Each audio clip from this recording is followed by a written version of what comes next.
sehebat apapun kita menjaga kesehatan kita, sehingga udara asri, makanan dan minuman semuanya yang super sehat, semuanya juga tidak ada bahan kimianya. Kita juga olahraga setiap hari, kita pun selalu senang setiap hari. Tetap kalau ajalnya datang dia akan meninggal, karena mati sebuah pintu untuk menuju kepada kehidupan abadi. Dan selalu Allah ingatkan, walal akhiratu khairu wa abqa. Ingatlah, kehidupan akan menyusul nanti yang akan kalian datangi pasti lebih baik dan lebih kekal, ya. Dan ini konsep dasar seorang muslim. Dan juga kita tahu dalam rukun iman kita yang kelima, itu adalah iman kepada hari kiamat. Wajib kita imani, sebagaimana kita wajib imani rukun yang pertama, iman kepada Allah, wajib mengimani keberadaannya, lalu kemudian kita mengikuti kitab yang diturunkan Al-Quran sebagai syariat atau peraturan, wajib kita mengikuti utusannya Nabi Muhammad SAW dan mengimani semua nabi-nabi sebelumnya. Kemudian kita sibuk dengan itu dalam kehidupan kita sampai ajal datang. Nah, ini poin yang harus diperhatikan. Kemudian kita akan melalui prosesi pindah kepada kematian. Kita wajib iman kepada malaikat-malaikat, kita wajib iman kepada kitab-kitab, pada rasul-rasul, dan juga wajib iman kepada hari kiamat dan takdir baik dan takdir buruk. Nah, iman kepada hari kiamat ini punya satu paket. Paketnya adalah prosesi kematian, dan saya yakin kita semua pernah lihat itu. Bagaimana seseorang tadinya hidup, kemudian dia tergeletak, lalu menghembuskan nafasnya, meninggal dunia. Kalau dia bisa begitu, kita pun satu waktu pasti begitu. Tidak mungkin tidak. Maka ini harus difahami satu paket. Kemudian kita pindah ke alam barzah, ya, secinta apapun bentuk cinta itu seseorang kepada kita, misalnya orang tua pada anak, anak pada orang tua, sahabat pada sahabatnya, ya, siapa saja. Maka pada saat kita masuk ke liang lahat di alam barzah, mereka akan meninggalkan kita. Tidak ada lagi seorang istri yang cinta sama suaminya duduk setelah suaminya dikuburkan menginap bersama di kuburan. Tidak ada lagi suami juga menginap karena cinta pada istrinya. Tidak ada lagi orang tua yang cinta benar sama anaknya, walaupun seorang ibu yang terkenal sangat cinta dengan anak, dia akan duduk dan menginap di kuburan bersama anaknya. Pasti mereka pulang. Dan inilah tahap alam barzah, di mana kita akan sendirian di sana. Dan Nabi SAW sudah ingatkan, kalau anak Adam meninggal dunia, maka akan ikut ke kuburan tiga: keluarganya, hartanya, dan amalnya. Serta akan pulang dua. Keluarganya akan pulang. Istri kita bisa pulang lalu menikah lagi dengan laki-laki lain, itu bukan mustahil. Kemudian juga suami juga sama, dia juga bisa menikah lagi. Anak-anak juga kembali kepada aktivitasnya, teman-teman juga kembali kepada, semuanya akan tinggalkan kita. Kemudian harta, semewah apapun mobil yang kita miliki, tidak pernah ada orang mobilnya diikutkan masuk ke liang lahatnya. Pasti cuma parkir di pagar kuburan, beberapa hari kemudian dibagi menjadi warisan. Kemudian yang tinggal, kata Nabi SAW, yang ketiga, amalnya. Nah, inilah tujuan kita diciptakan nih. Teman-teman dulu di majelis ilmu seperti ini, sholat, mengaji, berzikir, memang itu tujuannya. Jadi nggak boleh tujuan ini dijadikan sampingan. Ada banyak orang berzikir, ya kapan ada waktu. Zikir pagi petang selalu luput. Zikir habis sholat dicuekin. Azan didengarkan biasa saja. Padahal itu tujuan utamanya. Lalu dia pindah kepada yang bukan tujuannya. Duduk ngobrol sama teman-temannya, sibuk dengan pekerjaannya. Ini sampingan. Kenapa dibaliknya? Nah, nanti setelah itu pindah dari alam barzah, pindah kepada alam akhirat, puncaknya. Dan ini rangkaian daripada rukun iman kita yang kelima, yaitu kita akan dibangkitkan di mahsyar nanti. Dan Nabi SAW pastikan, kalian semua akan dibangkitkan di mahsyar nanti. Tidak ada satupun tidak. Dalam kondisi telanjang badan, tidak terkhitan, telanjang kaki. Maka kata Aisyah, ya Rasulullah, kalau begitu orang semuanya malu nanti. Karena laki-laki sama perempuan akan saling lihat melihat. Kata Nabi SAW, hai Aisyah, pada hari itu nanti bukan seperti yang kau bayangkan. Tidak ada lagi waktu orang mau lihat auratnya orang lain. Saya kasih contoh. Kalau seandainya di sebuah tempat kita berada di situ, sedang datang musuh banyak, lalu membantai semuanya orang. Dan kita pun coba melarikan diri dari bantaian musuh itu, karena di sana ditebas lehernya, di sini dipotong kakinya, di sana ditusuk badannya. Kita mau melarikan diri. Terus kemudian tiba-tiba depan kita ada perempuan lari telanjang. Antum masih bisa syahwat pada saat itu? Atau terjadi kebakaran besar, terjadi gempa, Lalu ada orang yang melarikan diri tidak pakai pakaian. Apakah kita masih ada syahwat pada saat itu? Sudah tidak ada. Begitu kehidupan di akhirat nanti. Dan semua orang akan bertanggung jawab dengan amalnya sendiri. Ingat firman Allah subhanahu wa ta'ala. وَمَنْ يَعْمَلْ مِثْقَالَ ذَرَّةٍ خَيْرًا يَرَهُ. Siapa yang buat seperti biji sawi dari kebaikan, pasti akan diperlihatkan untuknya. Dan juga dia akan dapat balasannya. وَمَنْ يَعْمَلْ مِثْقَالَ ذَرَّةٍ شَرًّا يَرَهُ.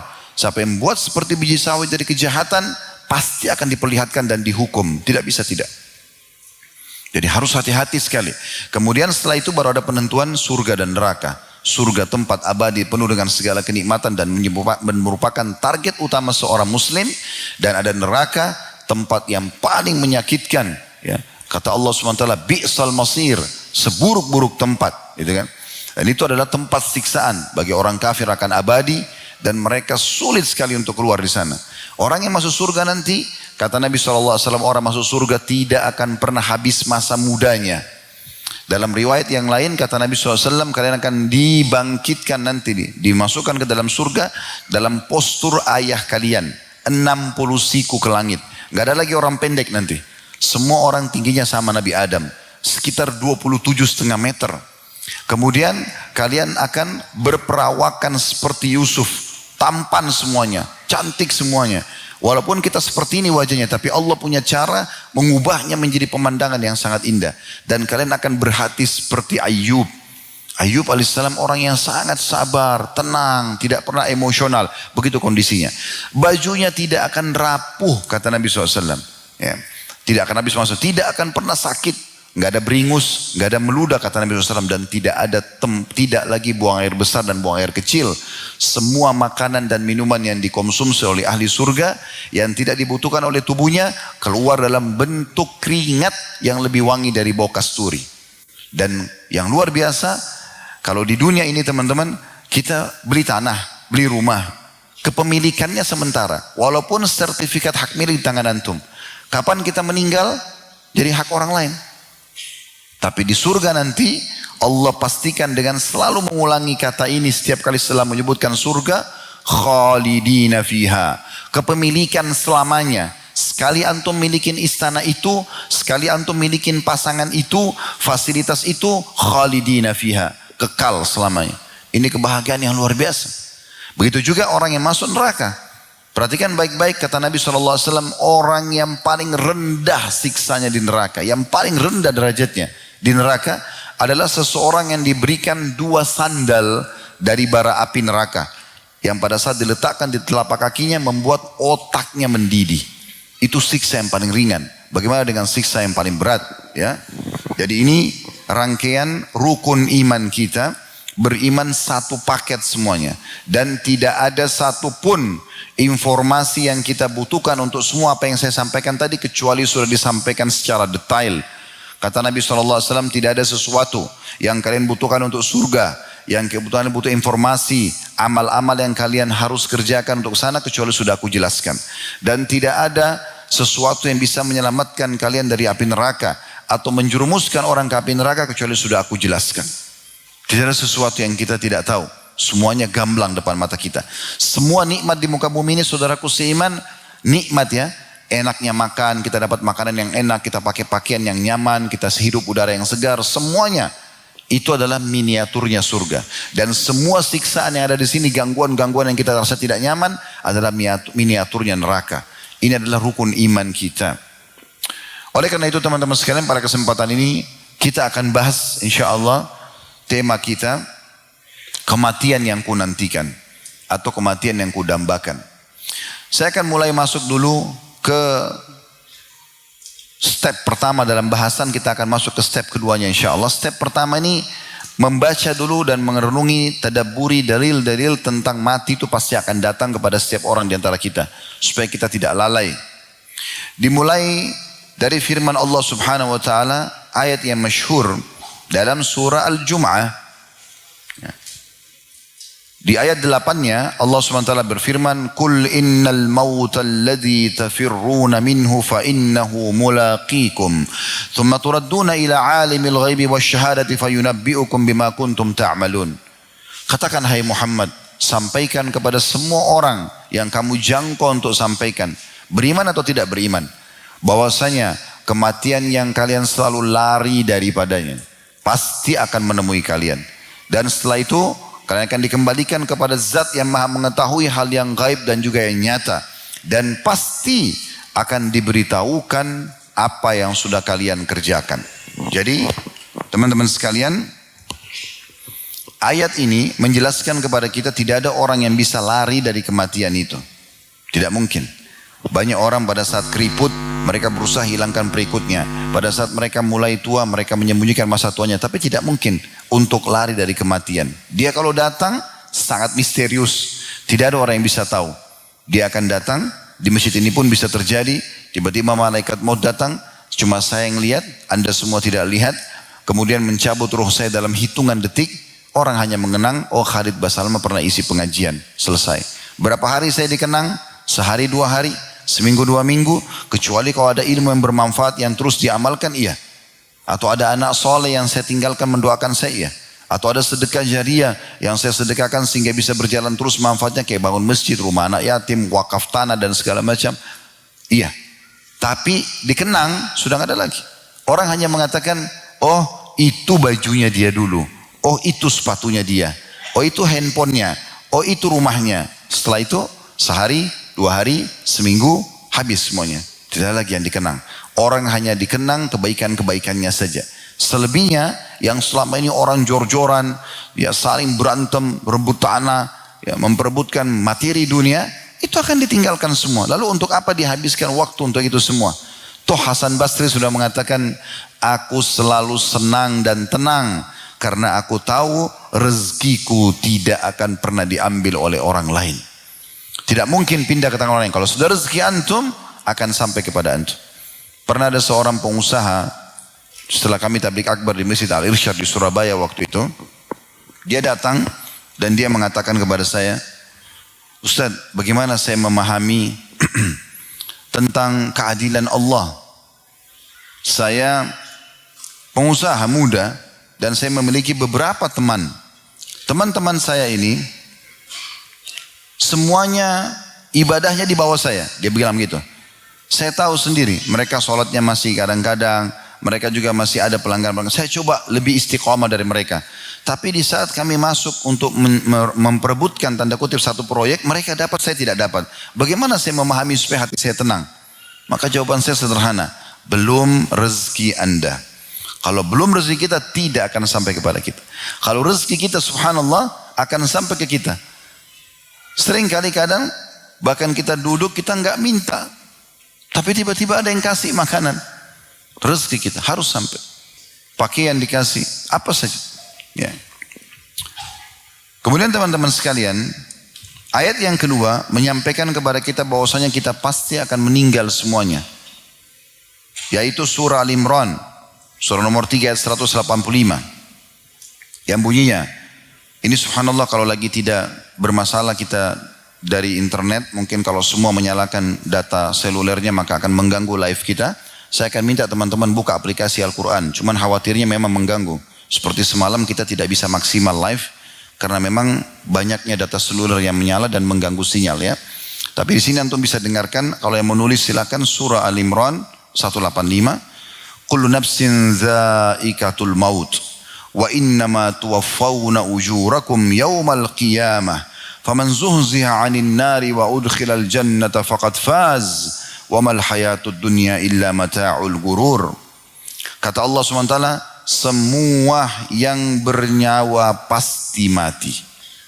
Pasti mati. Dan pasti kalian akan diberikan balasan dari perbuatan kalian nanti di hari kiamat. Berbuat ketaatan dan kebaikan akan terima, berbuat keburukan akan dihukum. Maka pada saat itu nanti di hari kiamat, siapa yang diselamatkan dari api neraka dan masuk ke dalam surga, sungguh dia telah mendapatkan kemenangan yang besar. Dan ketahuilah, kehidupan dunia itu hanya kehidupan yang memperdaya saja. Karena akan dilalui. Kemudian juga yang ketiga, surah An-Nisa, surah nomor 4 ayat 78. Allah juga mengingatkan, Aynama takunu yudrikkumul mautu walau kuntum fi burujim musyayyadah.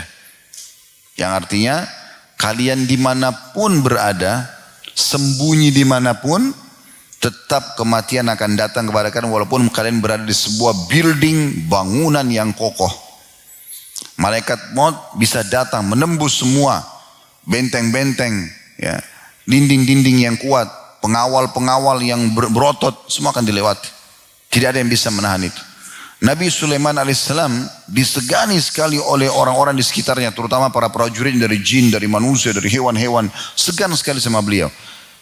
Yang itu Allah suruh begitu. Maka diberikan kerajaan tidak lain untuk orang sebelum-sebelumnya. Tapi apa yang terjadi? Allah ingin menjelaskan pada para pengikutnya kalau Sulaiman pun mati. Maka Allah buat Nabi Sulaiman dicabut ruhnya sementara beliau duduk di singgasananya. Dan tidak ada yang tahu. Karena dalam kondisi duduk berhari-hari tetap matanya terbuka, tetap dalam kondisi duduk pegang tongkatnya. Ketahuannya kapan? Pada saat tongkatnya dimakan oleh rayap, Allah datangkan rayap memakan tongkatnya. Begitu tongkatnya lepas, baru Sulaiman alaihissalam jatuh. Maka pada saat itu pun akhirnya mereka menyadari, terutama dari kalangan jin, kalau ternyata tidak ada yang bisa luput dari kematian itu. Begitu juga Nabi Muhammad SAW, beliau manusia terbaik, tetap juga beliau wafat. Dan akhirnya beliau mengucapkan kalimat terakhirnya, Barir Rafiqul A'la. Saya memilih untuk bertemu dengan Tuhanku. Lalu Nabi SAW meninggal. Hampir seluruh sahabat tidak bisa menerima kematian beliau. Tidak menyangka kalau Nabi mati. Umar bin Khattab yang terkenal dengan imannya baja, menghenuskan pedang sambil mengatakan, siapa yang mengatakan Nabi meninggal, saya akan tebas lehernya. Saking paniknya. Tidak ada yang tenang pada saat itu kecuali Abu Bakar radhiyallahu anhu. Abu Bakar datang, kemudian menepuk pundak Umar, lalu menyuruhnya tenang. Umar mengatakan, pada saat saya lihat Abu Bakar, saya mulai tenang. Lalu Abu Bakar menyuruh duduk semua. Setelah Abu Bakar masuk ke rumah Nabi SAW, lihat Nabi sudah meninggal. Lalu Abu Bakar mengecup keningnya Nabi SAW, menutup wajah beliau dengan kain kafannya.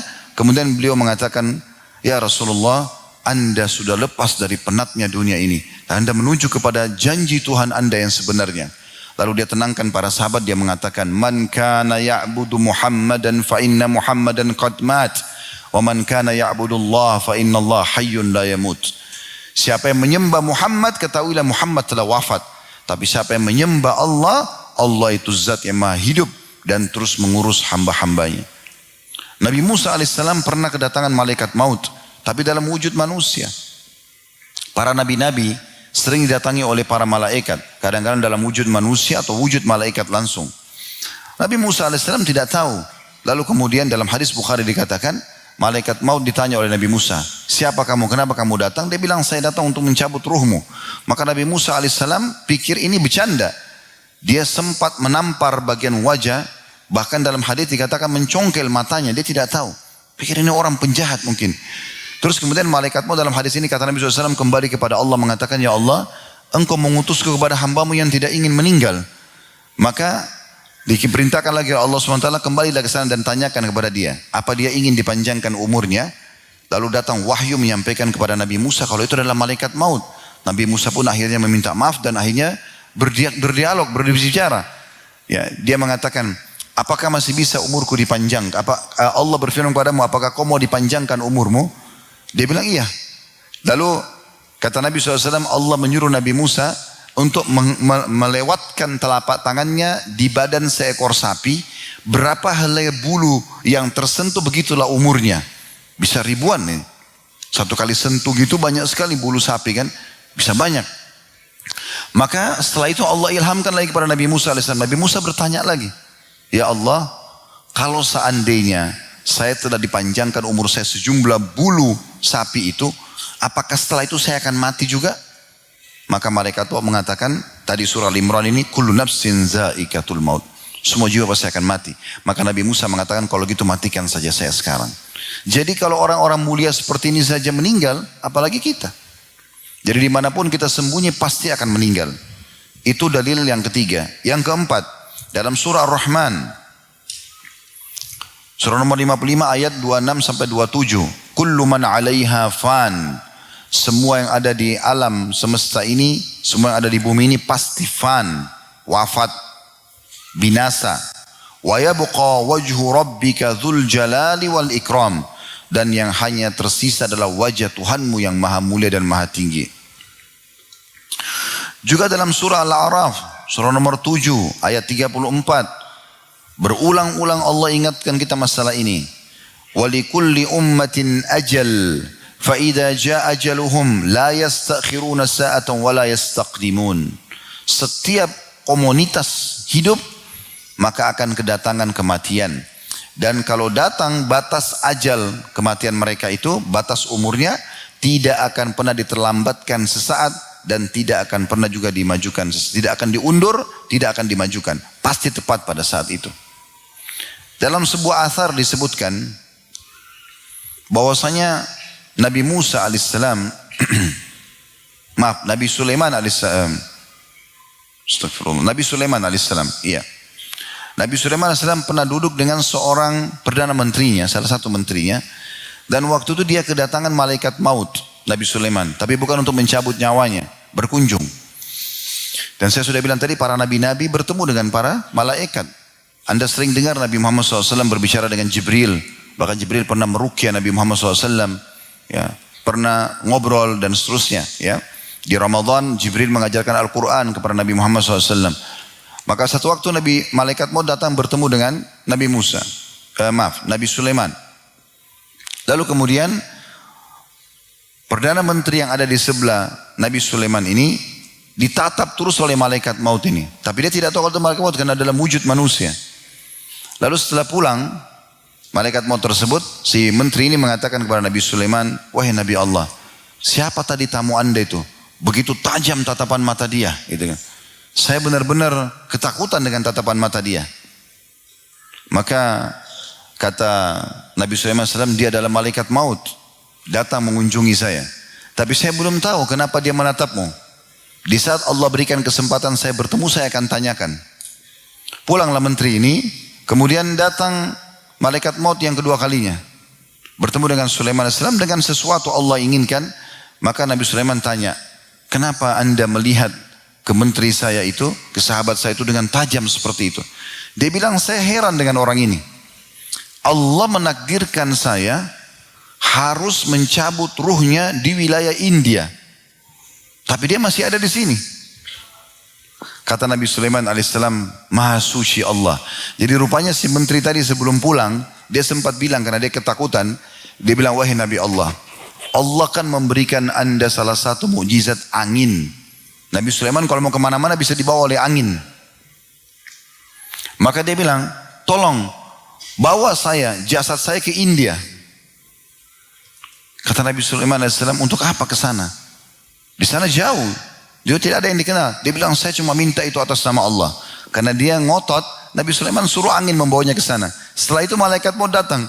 Lalu ditanyakan sama Nabi Sulaiman alaihissalam, kenapa anda memandang seperti ini? Kata malaikat maut, saya heran dia masih ada di sisi anda, padahal Allah catatkan saya untuk mencabut ruhnya di India.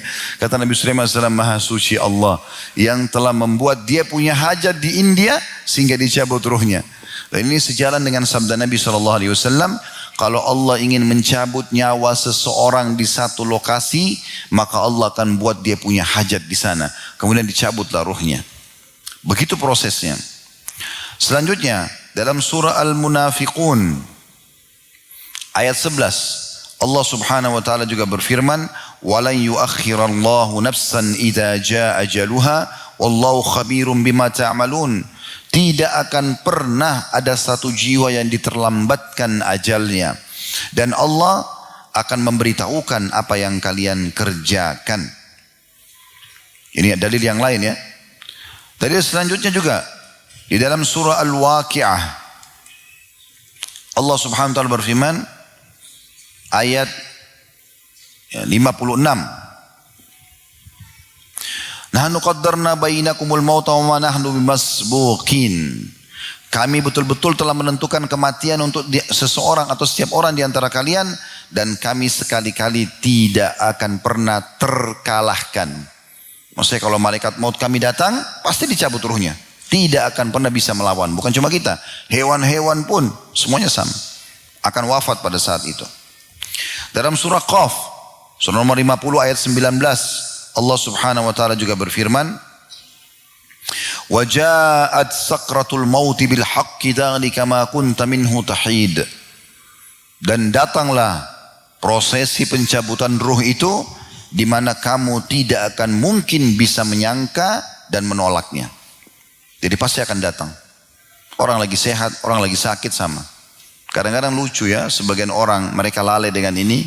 Mereka anggap nanti kalau tabrakan, nanti kalau masuk ruangan ICU baru meninggal. Ini pemahaman yang fatal, keliru. Saya mau tanya teman-teman sekalian, mana lebih banyak? Orang yang dirawat di rumah sakit atau orang yang lula-lalang di depan rumah sakit? Mana lebih banyak? Yang lula-lalang. Berarti lebih banyak orang mati dalam kondisi sehat, tidak harus sakit. Jangan karena kita masih sehat lalu kita mengatakan, oh saya masih sehat, belum sakit. Beberapa detik ke depan Anda bisa tiba-tiba sakit. Bisa tiba-tiba keseleo, bisa ditabrak orang, bisa segala macam kalau ajal datang. Jadi hati-hati, jangan lalai. Kemudian juga Allah SWT juga berfirman, tambahannya lagi. Dalam surah Al-Waqiah, surah nomor 56, ini ayat yang berbeda. Kalau tadi di ayat 60-an atau 50-an ya, 56 sampai 57. Kalau ini adalah ayat 83 sampai 87. Allah SWT berfirman, "Falaula idza balagatil hulqum wa antum hina idzin tanzurun wa nahnu aqrabu ilaihi minkum walakin la tubsirun falaula in kuntum ghaira madinin tarji'unaha in kuntum shadiqin." Artinya, pada saat nanti ruh sudah sampai ke kerongkongan, sudah ditarik oleh malaikat, ya.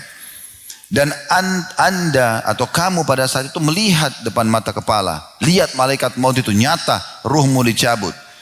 Dan kami pada saat itu lebih dekat kepada diri kalian, ya. Tapi kalian tidak bisa melihatnya. Kalau kalian tidak percaya ini semua, coba tolak kematian atau kembalikan nyawa yang sudah dikeluarkan. Kalau ada di antara kita, insya Allah tidak ada di sini, tapi tidak yakin dengan kematian itu, coba kalau ada orang yang melalui prosesi kematian dari kerabat kita, dari orang-orang dekat-dekat kita, coba tolak kematian itu. Bantu dia supaya dia tidak mati. Coba tanya teman-teman kita dokter yang sudah sering menghadapi misalnya ada orang kematian di rumah sakit. Ada nggak di antara dokter yang bisa menolak kematian orang pada saat datang? Tidak mungkin. Kalau dia pingsan, dia sakit parah, kemudian dia sembuh, Allah yang memberikan itu. Dokter cuma bisa menuliskan resep semoga lekas sembuh. Coba ikhtiar, tapi bukan di tangan dia. Tidak ada yang bisa menolak kematian itu. Maka Allah mengatakan, coba kembalikan ruhnya orang yang sudah meninggal itu. Kalau kalian tidak percaya, artinya pasti akan datang kematian itu seperti kita semuanya. Kemudian juga Allah Subhanahu Wa Taala menggambarkan para nabi-nabi, bahwasanya mereka pun mati. Sebagaimana tadi kami jelaskan, tapi Allah jelaskan dalam surah Al-Anbiya. Dimulai dari ayat 34 sampai 35. Surah nomor 21. "Wa ma ja'alna li basyarin min qablikal khuld afa in mitta fahumul khalidun." Hai Muhammad, kami tidak pernah jadikan satu orang pun sebelum kamu kekal. Apakah kalau kau mati, maka mereka bisa dikekalkan? Kullu nafsin dha'iqatul maut. Pastikan semua yang bernyawa pasti akan mati. Wa nabluukum bisyarri wal khairi fitnatan wa ilaina turja'un. Kami uji kalian dengan kebaikan dan kejahatan. Kalau kalian ikuti, kerjakan kebenaran, kebaikan, kalian dapat pahala. Kalian kerjakan keburukan, kalian akan dihukum. Dan kalian pasti akan dikembalikan kepada kami. Ini adalah dalil teman-teman dari Al-Quran. Dan kalau kita mau korek, banyak sekali ayat Al-Quran tentang masalah ini. Tapi ini sebagiannya. Allah berfirman kepada saya dan teman-teman sekalian di pagi ini, mengingatkan kepada kita, karena Allah lah yang menghidupkan kita dan memberikan kita kesempatan untuk saya menyampaikan, Anda juga mendengarkan, untuk mengingat kembali tentang adanya kematian itu.